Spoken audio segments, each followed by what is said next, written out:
As the private label segment continues to expand, we're seeing growth across a host of categories from food and beverage to home products and apparel.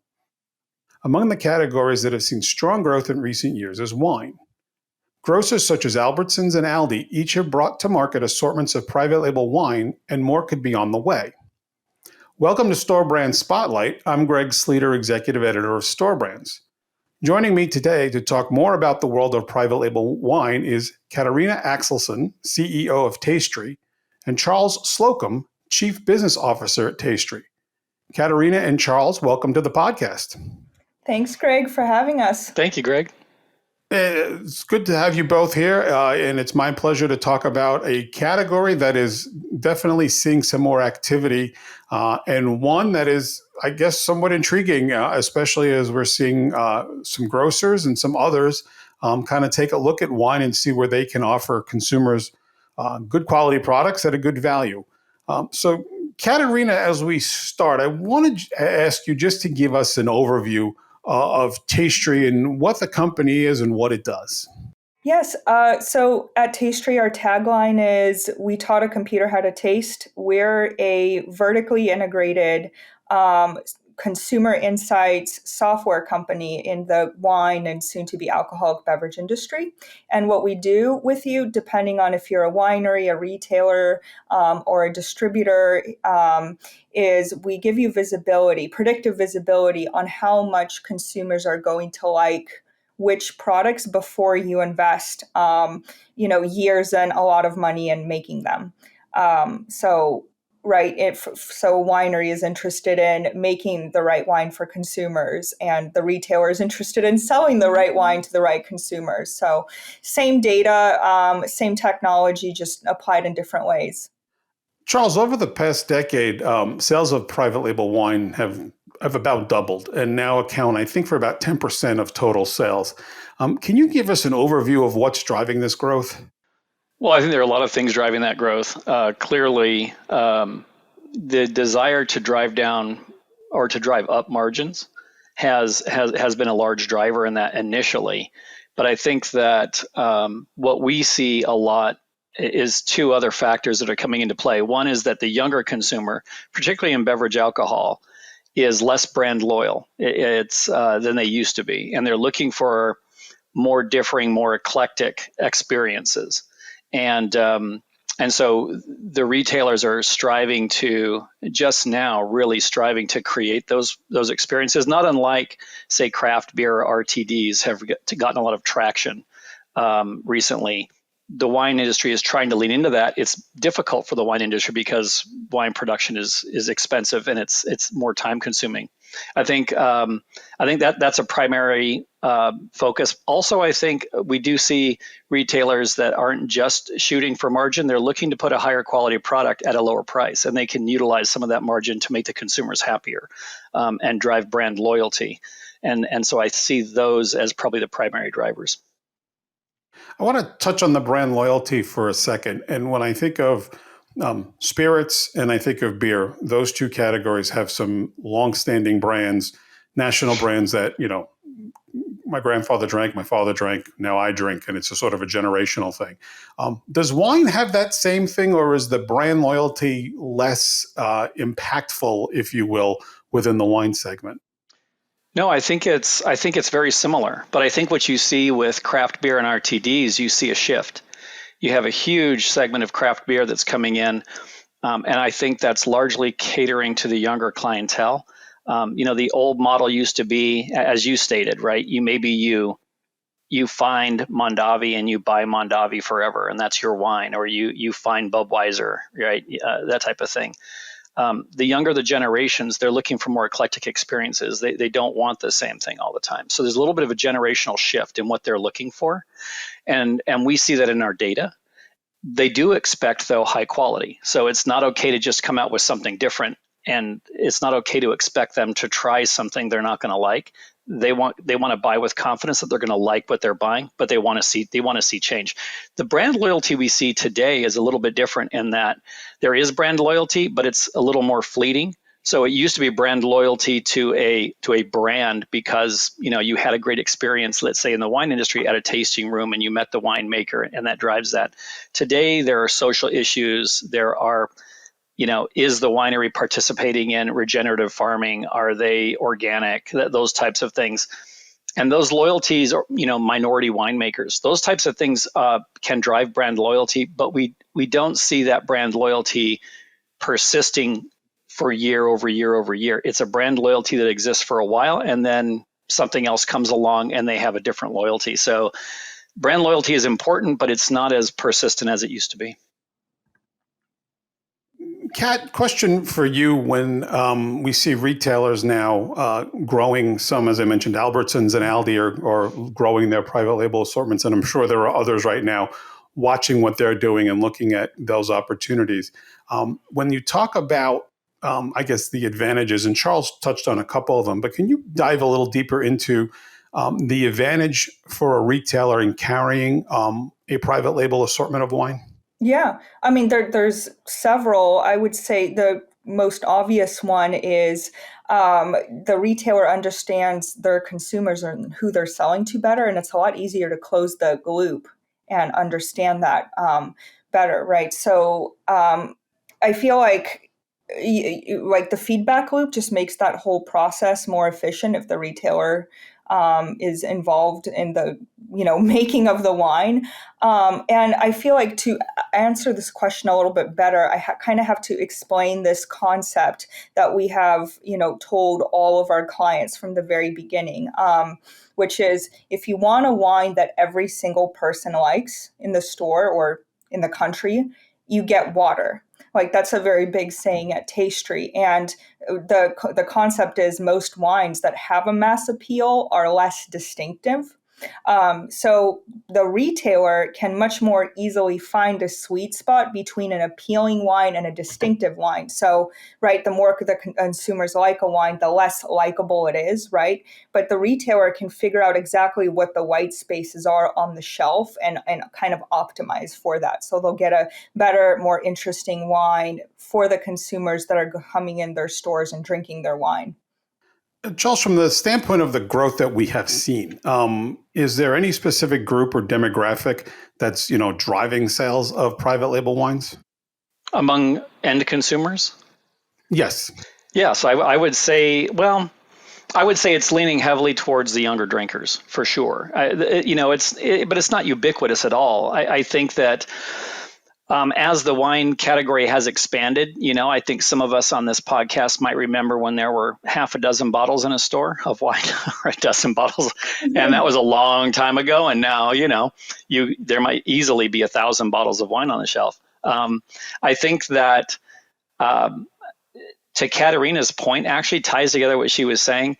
The goal for a long time was, well, look, we need wines on the shelf that a lot of people will like, because we have to market them to everybody. So we need as high a participation rate in every single label as possible. And so you've ended up with what I think wineries, winemakers, retailers, and consumers all agree. I mean, everybody agrees that the typical competitive set of wine in retail is not very eclectic. It's not necessarily as interesting as it could be, because they're really designed to be, something that most of the set is something that most people can drink. So I think there's been a desire, partially driven by younger drinkers, but I think also even the older drinkers, I think, are looking for more eclectic, more interesting selections. And that's forcing retailers and wineries to figure out how do we do that and not break the bank. How do we create more interesting, unique, as Katerina said, distinctive products, which are necessarily going to appeal to fewer people, any given product, but the people who are attracted, who do like those products, are going to rate them much higher, right? They're going to be much, much better match to their palates. And so the key is, how do you find those consumers and market the right wine to the right consumer at the right time? If you can do that effectively, if I can market to 15% of consumers, and I know that 10% of them, 2/3, are going to like that product, my ROI is very good on my marketing. I've got to get away from I'm marketing every wine to every consumer with a 5 or 10% success rate, because then that makes it very expensive. It's interesting. Kat talked about the retailers that know their customers well, and then Charles, you kind of evolved that into the uniqueness of offering something that's unique and maybe a little different.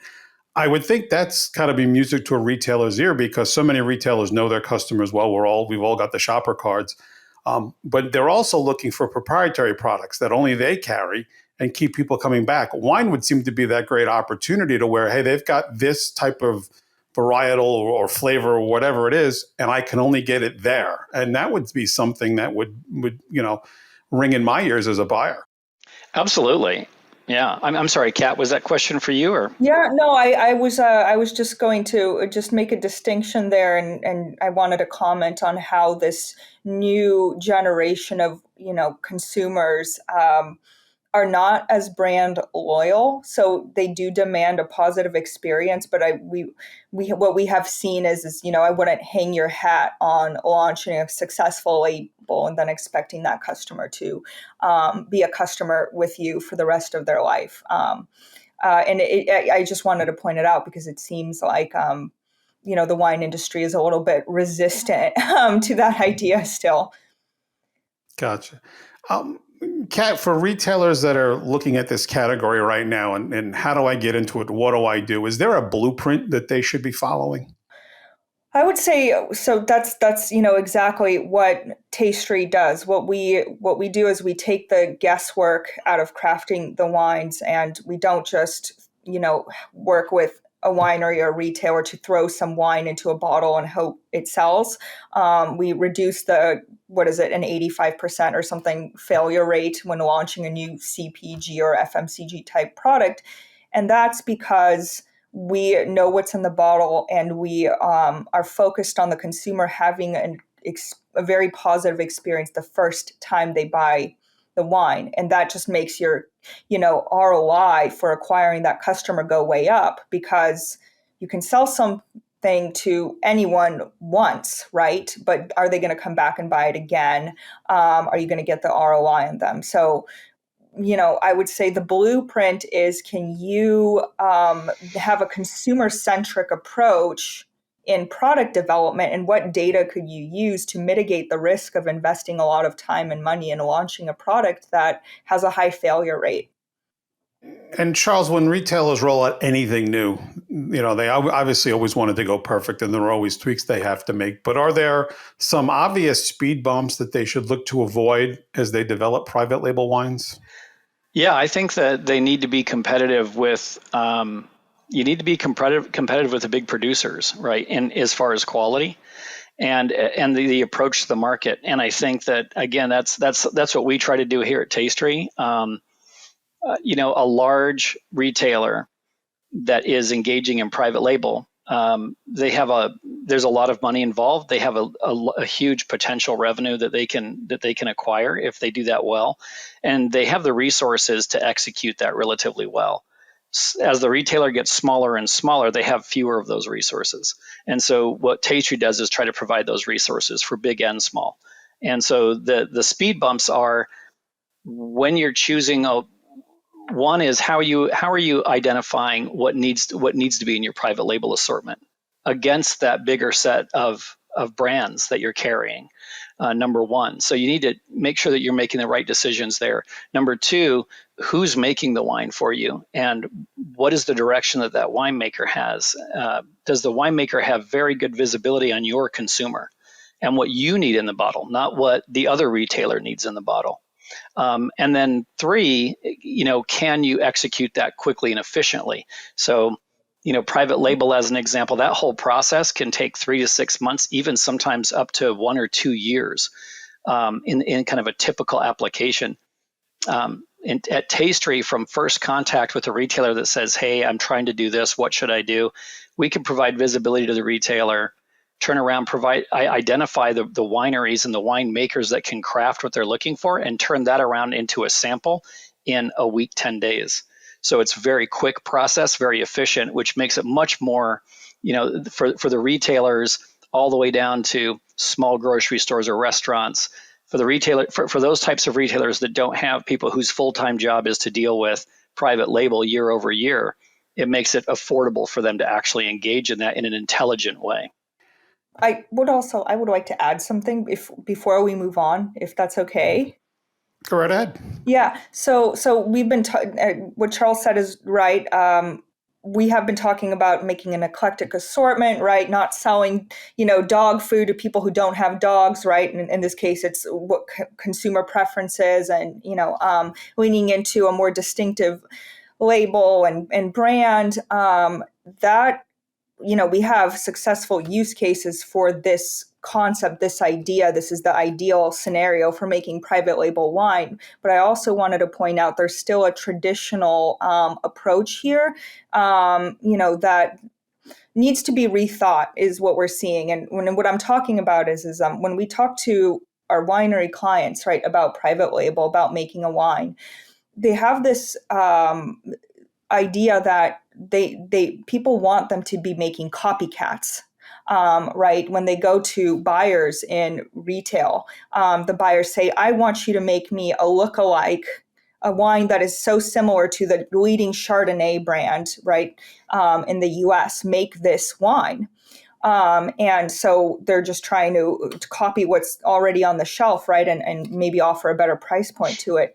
And that seems to be still kind of like the status quo. But the challenge with that is it's not super accurate, or it could be more successful. And you have an agricultural product, you have a different terroir, right? You have different chemistries every year, that's changing. And you don't have the brand recognition either. And I think everyone's just kind of trying to do that because that's the best approach that they have known about to date. What we have seen is more successful is when you could look at the wine and understand the uniqueness of that particular wine. And instead of targeting the same flavors, you target the consumers. And so it could be a completely different brand, right? It could be like, okay, there's this cab that my consumers like. I want to sell them a Chardonnay that the consumers that like this cab like, right? So I'm just trying to make the distinction. It's not a wine style comparison. But what you're doing is you're giving consumers a low risk way to explore more wines just by targeting them. I don't know if that makes sense because we haven't done a demo to Tastry. And what that allows you to do is actually make a more appealing wine and a more distinctive wine at the same time, because you're leaning into the possibilities of your particular wine.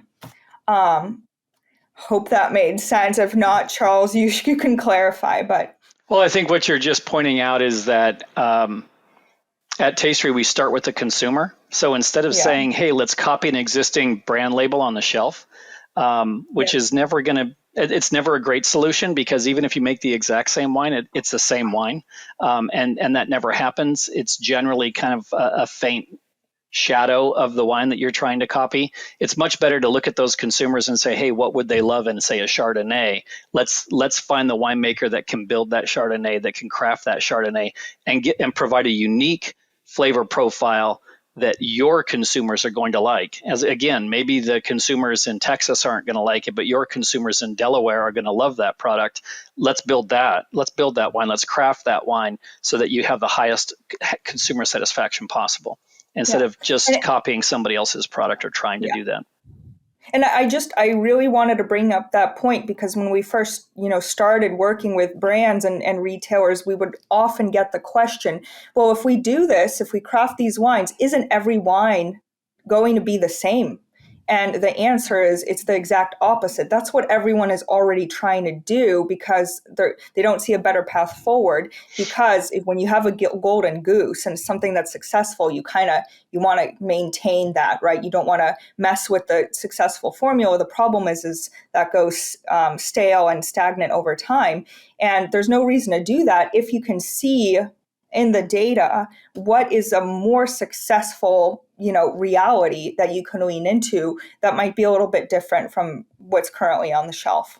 And Kat, I'm glad you brought that up, because I think the conversation that we have heard over the last 2 years, I think, within private label, as various outside factors from the pandemic to inflation have driven more consumers to buy store branded products, Yeah. is that retailers now are looking at not just being a national brand equivalent or a Me Too item, but they want to develop something that is unique for them, unique to what their customers want. So I'm glad you brought that up, because so it sounds like the retailers who are looking at wine need to kind of have that same thought and thinking, we just don't want to knock off to what's on my shelf, but I want to bring something different. So it sounds like the retailer needs to change that mindset a little bit.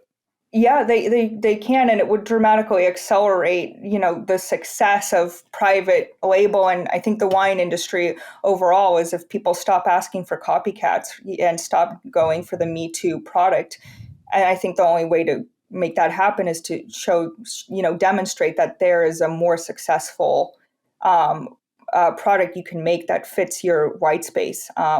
So yes, I agree. The retailers, the wineries are the vendor for the retailers making the private label, and they're going to do what the retailer wants them to do, right? So the retailer has a lot of influence in changing this dynamic.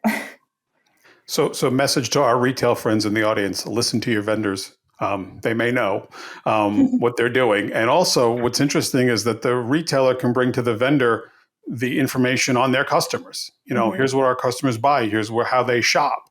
Where's there an opportunity for us? So I think, again, the partnership thought process could lead to some real success there. So that's very interesting. Yeah, Greg, that's interesting you mentioned that, because that's exactly right. So private label for a long time, it really has been, hey, we want a private label product.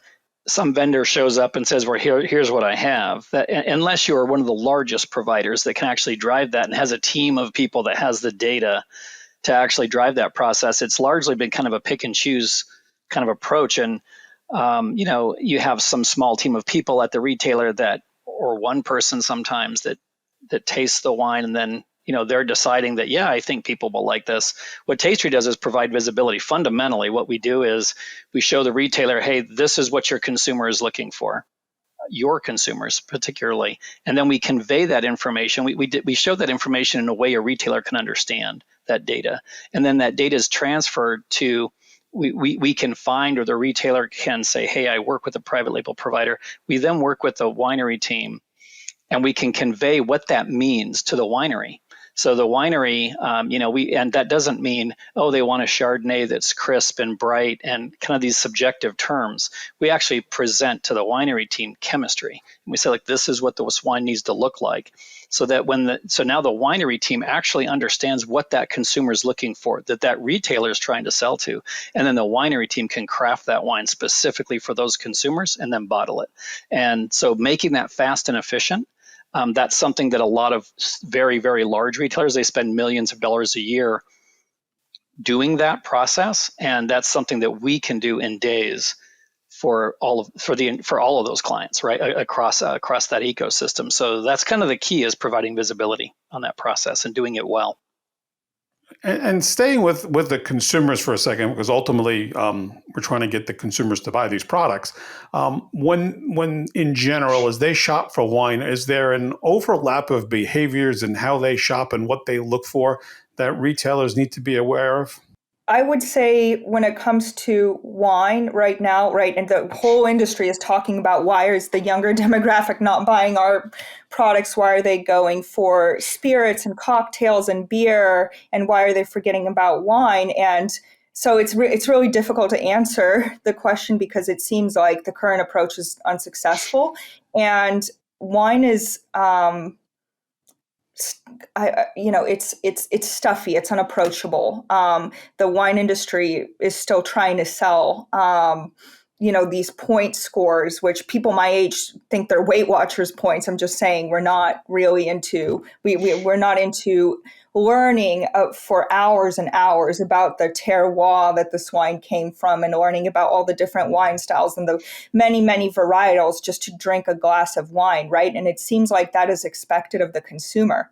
And so they're like, I just want to have a cocktail with dinner and have a good time. And wine isn't as sexy as that alternative, the alternative categories. And I think the consumer is looking for just a easier way into this category, a simpler, more approachable, more fun way into this category. And it seems like, the wine industry needs to make more attempts to cater to them. And right now, it seems like the retailers to sell wine are still relying on the 100-point scale for promoting wines. But what we're seeing now in the data is that there's really no correlation between the point score of a wine, right? A 90, 92-point wine, and how well it does in the market.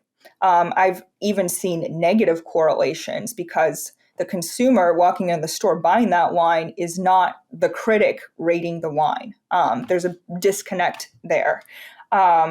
Well, we have a solution for that and how to look at wines, but I just wanted to point out there needs to be a better solution. Well, the one thing that I would say, talking to our larger retail clients, is just to clarify that there's no correlation between the point score and this consumer satisfaction.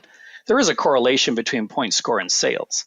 But what all the data science teams and the big retailers show is that just because it's a 90-point wine or a 92-point wine, they know there's no correlation between that and consumer satisfaction. Is that the consumer is actually going to like the wine? And sometimes there's a negative correlation.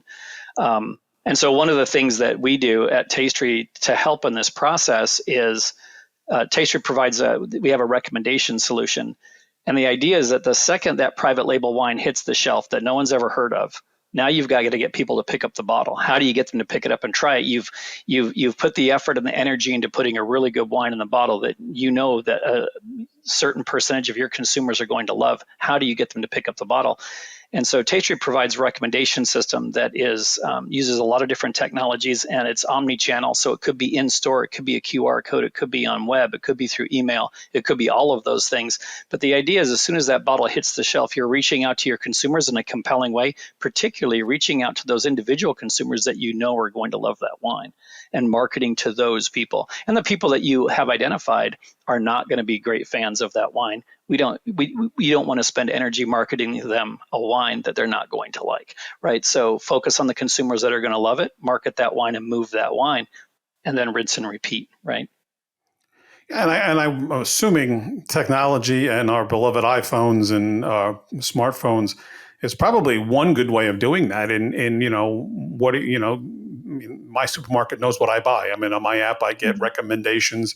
Here's what you bought last time. Maybe you'd like to try this thing. So again, if I'm a chicken eater or a steak eater, you're going to match. I would think you would match a wine to what I'm buying and eating at home. Well, that's in fact something that Tastry does in grocery. We can, let's say a consumer, to your point, they're buying this meal kit and they pick up the Thai chicken salad meal kit and they love that meal kit. We can proactively see that in an integration with a retailer, and then we can pair that. The AI, Tastry AI, will pair that to a wine that will go well with that consumer would love. So they might pick up that Thai chicken salad, and then the AI might recommend to them, hey, there's this Sauvignon Blanc over in aisle 3 that's going to pair beautifully with that, and this is how much you're going to like it, and this is how much your wife is going to like it, or whatever, that type of thing. And by that means you're kind of addressing what Katerina's talking about. How do we reduce the paradox of choice for the consumer when there's 1,000 bottles of wine on the shelf? Well, if you can say, hey, you're having this tonight, you should have this wine, you're going to really enjoy it. You can make that a very quick decision, and you can do that with a high degree of efficacy, then that's fantastic.